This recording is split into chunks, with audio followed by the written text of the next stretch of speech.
116 নম্বর বিধানসভা কেন্দ্রে জোরদার প্রচারে নেমেছেন মমতা ব্যানার্জির আশীর্বাদ পুষ্ট সর্বভারতীয় তৃণমূল কংগ্রেস প্রার্থী সুজিত বোস।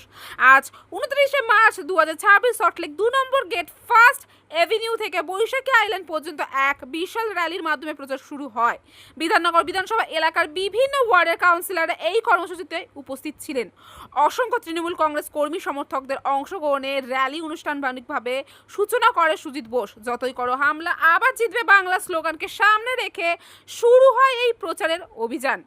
উন্নয়নের ধারাবাহিকতা বজায় রাখা, সরকারি পরিষেবা আরও মানুষের কাছে পৌঁছে দেওয়া এবং এলাকার শান্তি শৃঙ্খলা বজায় রাখা, এই তিনটি মূল অঙ্গীকারকে সামনে রেখে তিনি প্রচার চালাচ্ছেন। পঞ্চমবারের জন্য তাকে বিপুল ভোটে জয়যুক্ত করার আহ্বান জানিয়েছে কর্মী সমর্থকরা, যাতে এলাকার উন্নয়নের গতি আরও ত্বরান্বিত করা যায়।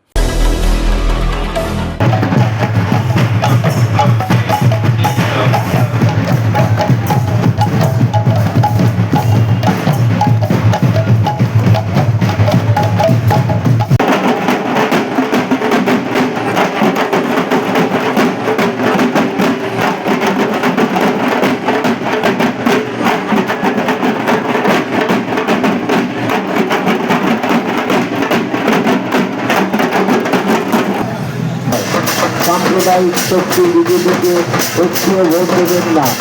সাম্প্রদায়িক শক্তি বাংলার ঐতিহ্য, বাংলার মনীষীদের যারা অপমান করে, সেই বিজেপিকে ঐক্যে ভোট নয়। সেই বিজেপি বাংলার মাটিতে আইনে।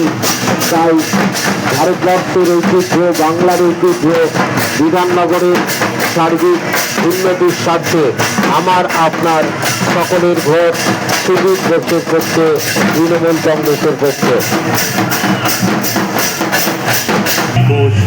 তোমায় প্রণাম।